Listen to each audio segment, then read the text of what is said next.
Good morning मित्रांनो, जय शिवराय. जय शिवराय मित्रांनो. आणि आज आहे शुक्रवार, फ्रायडे, आणि कालचा पण जो ब्लॉग आहे थर्सडेचा, गुरुवारचा, तर तो ॲजच ॲड करणार आहेत आपण, केलेला आहे म्हणजे. आणि काय मग आजचा विषय? काय नाही, आज ओपनिंग तर नॉर्मलच झालेली आहे आणि बघू ओपनिंग नंतर काय होतं आता. सेन्सिटले बेकार प्रीमियम खूप प्रीमियम आहेत पण जे रूल फॉलो केले ते रूल फॉलो करावे, कारण आम्ही जायचं आणि तिथनं मग परत धिंगाणा व्हायला चालू व्हायचा. तर मित्रांनो बघूया, आपण करूया. आणि आजच्या ब्लॉगमध्ये कालचा ब्लॉग मिक्स असणार आहे. कालचा ब्लॉग अर्धाच केला होता त्यामुळं. आणि सध्या तरी स्टॉक आपले पॉझिटिव्ह दिसतात आहे. बघूया काही नवीन स्टॉक असेल तर तुमच्याबरोबर शेअर करू. आता पुढचा ब्लॉग एन्जॉय करा. गुड मॉर्निंग मित्रांनो. तर आत्ता 10:51 झालेले आहेत आणि या ठिकाणी जो धिंगाणा चालू आहे SBI बँकमध्ये तुम्ही पाहू शकता. एक म्हणजे आत्ता तो स्टॉक 717ला गेला आहे आणि काल त्याचा ब्रेकआउट आला होता, तो म्हणजे 666 पासून. आणि याचे रिटर्न तुम्ही बघू शकता. कालच हा स्टॉक आपण ॲडिशन केली ती पोझिशन आणि 8% रिटर्न दिलं त्यांनी 2 दिवसात. ठीक आहे, या ठिकाणी बघू शकता 2 दिवसात ऑलमोस्ट 8%.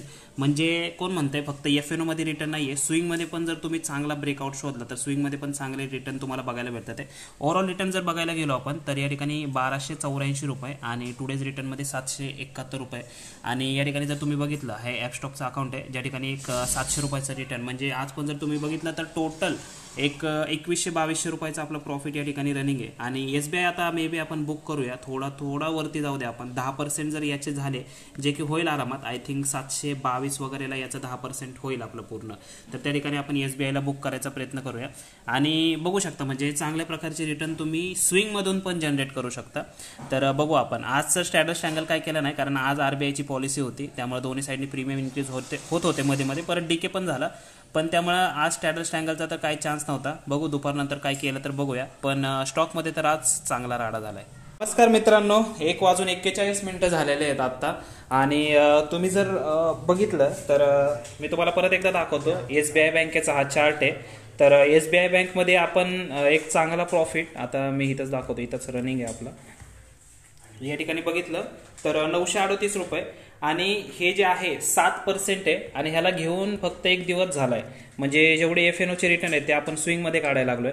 म्हणजे असं ओव्हर कॉन्फिडन्स नाही, पण ह्या स्टॉकचे फंडामेंटल चांगले होते आणि इथं ब्रेकआउट पण आला होता. आणि निफ्टी जर तुम्ही पाहिलं या ठिकाणी तर निफ्टीने या ठिकाणी एक फेक ब्रेकआउट केला होता आणि फेक ब्रेकआउट करून परत एकदा एक रिव्हर्सल मारायचा प्रयत्न करते. असो, जे काय असेल ते. बाकी आता बघू स्टॉकमध्येच आपलं मी तुम्हाला दाखवलं आता एंजल वनमध्ये. 1 मिनिट. या ठिकाणी जर तुम्ही बघितलं तर ओव्हरऑल गेनमध्ये 700 रुपये आणि टुडेज गेनमध्ये 170 रुपये, जे की वाढलं होतं. 1 मिनिट थांबा रे. जे की वाढलं होतं, पण परत एकदा जे मार्केटमध्ये फॉल आला होता त्या फॉलमध्ये परत एकदा कमी झालं. आणि DLF मध्ये बघितलं तर आता DLF पण मी तुम्हाला दाखवतो. तर DLF पण जर बघितला तर DLF मध्ये पण चांगली मोठी रॅली तुम्हाला बघायला भेटले. फक्त DLF मध्ये थोडे दिवस थांबल्यानंतर, म्हणजे मला वाटते 15-20 दिवस थांबलो, त्यानंतर एकदम खाली गेलं, त्यानंतर परत वर आलं. पण ह्या स्टॉकमध्ये तेवढी हे होतं पोटेन्शियल आणि आता परत एकदा वरच्या साईडला चाललंय. आणि आता वाटत नाही की परत थांबल. 850 पर्यंत तरी टार्गेट या ठिकाणी भेटायचे चान्सेस आहेत. तर बघू आता पुढच्या ब्लॉगमध्ये जे काय होईल ते तुम्ही बघाल.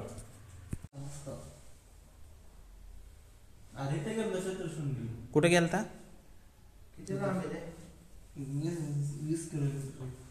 एकटाच का गेला? कोणच नाही काय. मला सांगायचं, मी आलो असतो. हे ब्लॉग मध्ये बोलत नाही. मला म्हणतंय तू झोपला होता आणि म्हणला की तुमच्याशी परत बोलणंच सोडणार आहे. काय माहित काय झालंय. अरे काय नाही, मी फोन लावलेला मंगेशला, उचलला ना. अरे पण मी कुणाचाच नव्हतं उचलत. त्याचा तुझा उचलला का रे? नाही उचलला बघ. तुझा पण नाही उचलला, त्यामुळे हा म्हणून मी तुला नाही उचलला का बोललं म्हणजे. 4 व्हीलर मध्ये गेलता. 4 व्हीलर मध्ये विशाल सोबत गेलता का? हा, अरे विशालच 4 व्हीलर होती यस क्रॉस. अरे मित्राची गाडी होती, त्या पुढे गेला तिकडून तसंच निघून. पण तुला लाज वाटली नाही का? मी माझे दुसरे मित्र, मला का नाही सांगितलं? दुसरे मित्र.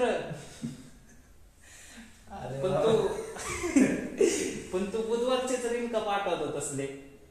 कोणते? बुधवारी पाठवायला काय नाही पाठवून घे बुधवारीच पाठवतो तसले हे असं- मित्र मैत्री हे असलं रे नुसतं. गाणं नको गाणं हेअर स्टाईल घे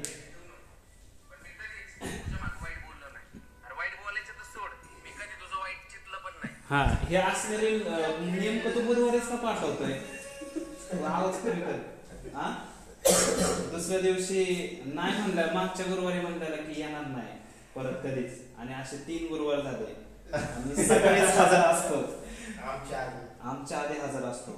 जाऊ दे मित्रांनो, बघू आज काय बनवतोय का आज पण तसंच राहतोय. आपण बघू या चार्टवरती जरा.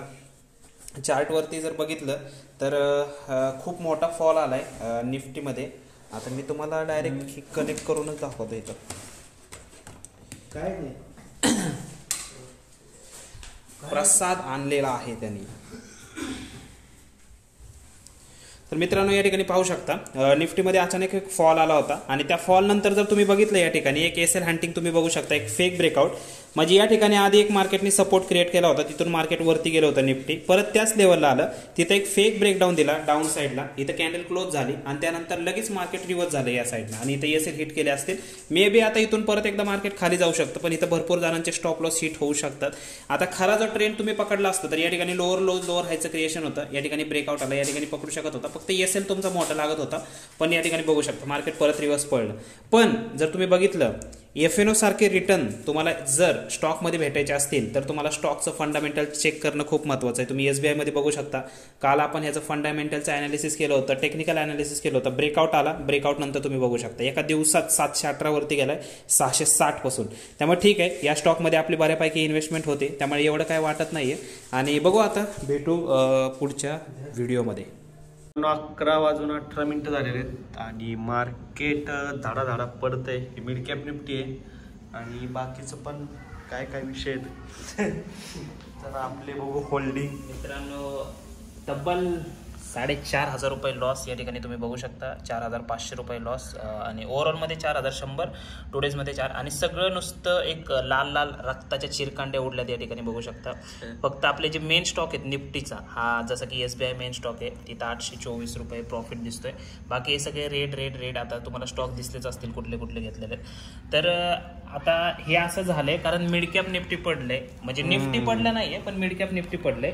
पण मला एवढंच सांगायचंय की आपण ज्यावेळेस प्रॉफिट काढलेत ना तर प्रॉफिट पण आपले किती निघलेत रे? 4 5 6 हजार हे एवढे प्रॉफिट काढलेले आहेत. हे ब्लॉग मध्ये पण आहेत मागचे. हे पण एक प्लस पॉईंट वाटतं ज्यावेळेस पडते. हे माहिती आहे कंपन्यांमुळे नाही पडते, म्हणजे नाही का कंपन्यांच्या नाही. हा मिड कॅप पडते म्हणून हे पडते, म्हणजे हे वर जाणारच आहेत. त्यामुळे ॲव्हरेजिंग करायची फक्त ज्यावेळेस पडेल त्यावेळेस करायची. ऑपॉर्च्युनिटी म्हणायचं घ्यायचं. त्यामुळे काय वाटत नाही मला तर एवढं, कारण आता प्रॉफिट मी तुम्हाला नंतर सांगितलं 1 महिना झाल्यावर किती आम्ही. 1 महिना झाला. किती झाले दिवस? आता 2 आठवडे झालेत. 2 आठवड्यात चांगला प्रॉफिट आहे, म्हणजे म्हणावा तसा प्रॉफिट आहे. मी तुम्हाला दाखवीन याच्यामध्ये किती रिटर्न आलेत किती नाही. म्हणावं तसं पण नाही, कारण की जे आपले कॅपिटल आहे त्या मानाने जास्तच म्हणायचं. जेवढं कॅपिटल यूज केलंय ना त्याच्या 13-14% आहे. 2 आठवड्यात. हा 2 आठवड्यात. तर आता आणि हे जे तुम्हाला दाखवलेलं पण मार्केट एकदा पडले तेव्हा 7-8 गेलं मायनस गेलं आणि त्यानंतर रिकव्हरी परत एका दिवसात 5,000 ची मारलेली. ठीक आहे, आता काय सांगता येत नाही, उद्या पण पडलं तर उद्या अजून 7-8 हजार नाही. पण ऍड करत राहू, ऍव्हरेजिंग करून परत एकदा ह्याला ताणून परत एकदा घेऊन येऊ. ठीक आहे, चालतंय. बाकी काय नाही, बाकी आता गेम खेळत बसतो, जरा चिल मारलं पाहिजे नाहीतर वाट लागू शकते आपली. त्यामुळे मला असं वाटतंय एक मेन गेम जे अशा ह्याच्यात कामाला येते ती म्हणजे बीजीएम आहे. तर बीजीएम खरंच माइंड फ्री करते जरा, हा अशापासून लांब ठेवते. आणि जसं तुम्ही बघितलं असेल इंट्राडे मध्ये कसं होतं, रोज असं ब्लड प्रेशर खालीवर, म्हणजे असं नाही सोडून दिलंय आम्ही, सोडून नाही करायचं. सध्या वॉलटाईल मार्केट मध्ये तसं एवढं. आता बघ ना आज काय झालं, काल पडलं मार्केट, काल पडलं, आज काय झालं असतं. हा आज पण झालं असतं. तर अशा वेळेस ठीक आहे, इथं जर थोडंसं चिल वातावरण असतंय तेवढं ब्लड प्रेशरचा त्रास नाही आपल्याला. बाकी काय नाही, ज्यावेळेस रेग्युलर चालू होईल इंट्राडे त्यावेळेस इंट्राडे पण ट्राय करू म्हणजे करू, ते आपल्याला येतच आहे, तिथं बघू. आणि बाकी काय नाही, आता जरा गेम पण येतोय. हा गणेश करू मग गेम, डाव मारू जरा. तुमच्यातलं कोणी येत असेल तर सांगा मित्रांनो, लगेच या, जरा डाव मारूया आपण. गाईज 1:45 झाले मित्रांनो. आणि लॉस किती दाखवलेला मागायची होता? 4,900 रुपये होता आणि आता 2,900 2,900 झालाय. 2,000 कमी झालाय. एवढं पण काय रिकव्हरी नाही मारली, थोडंसं साईडवेज राहिलंय पण बऱ्यापैकी स्टॉकने रिकव्हरी मारली त्या ठिकाणी. आणि काय नाही आता मे बी जर रिकव्हरी इथून जर पुढे वरती बसत असेल तर आपण अजून क्वांटिटी ऍड करू जेणे की अजून एक स्ट्रॉंग रिकव्हरी येऊ शकते उद्या. खाली गेलं तर अजूनच चांगलं आहे. खाली गेलं तर चांगलं आहे कारण ऍडिशन करता येईल ना, नाहीतर लई पण नको, नाही तर जाईल खाली 10-12,000 लॉस करेल डायरेक्ट. तसं काय करायला नको. बरोबर आहे. आता काय झालं एंड करूया. 1:45 आपलं तर काम झालं. मग काय नाही आता तेवढं जर खाली अजून आलं तर लो ऍड करायचं, वरती जर ब्रेक करत असेल तरी ऍड करायचं. आड म्हणतोय, आडाने म्हणतो ना, एक पॅटर्न आलाय. कसला रे? तिररी पॅटर्न आलाय, जरा झालाय तिररी पॅटर्न झालाय तयार. तर बघू ऍडिशन करू जरा. काय गणेशचं नाव आहे बरं का, मला तर ते सुचलं बी नसतं ते तिररी पॅटर्न. हा गणेशचं. तर बघू आता काय करायचं पॅटर्नला. तिररी पॅटर्नला मार्केट किराळ फिरतं डायरेक्ट. तर आपण कसं फिरायचं? आपण काय चोरी म्हणणार होतो. आपण सरळ आपण बुर्री नाही दुर्री म्हणतो. जाऊ दे मित्रांनो, पोझिशन बघू, ऍड करायचा प्रयत्न करू. आम्ही काही गेमच खेळत होतो, आता करणार तरी काय दुसरं. अशा वेळेस तर अवघड कार्यक्रम होऊ शकतो. तर बघू, पोझिशन ऍड करू, जे काय असेल ते तुमच्याबरोबर अपडेट करू. आणि आजचा ब्लॉग इथं संपतोय आणि 2 ब्लॉग मिक्स आहेत, कालचा बी मिक्स आहे आजच्या ह्याच्यात. तर असं होतंय कारण काय नाही, टाइमपासच चाललाय नुसता स्विंगमध्ये. इंट्राडे स्टॅडर्स अँगल ज्यावेळेस चालू होईल त्यावेळेस मग तुम्हाला रेग्युलरली बघायला भेटेल असं मित्रांनो. आणि ते एक महत्त्वाचं सांगायचं आहे, ॲपस्टॉक आणि एंजल वनवरती अकाउंट ओपन करायचं असेल तर आपल्या डिस्क्रिप्शनमध्ये लिंक दिलेली आहे, तिथं जाऊन तुम्ही फ्रीमध्ये अकाउंट ओपन करू शकता. ठीक आहे. व्हिडिओ आवडला असेल तर व्हिडिओला नक्की लाईक करा, शेअर करा आणि चॅनलला सबस्क्राईब करा. धन्यवाद. तुमचा दिवस शुभ असो.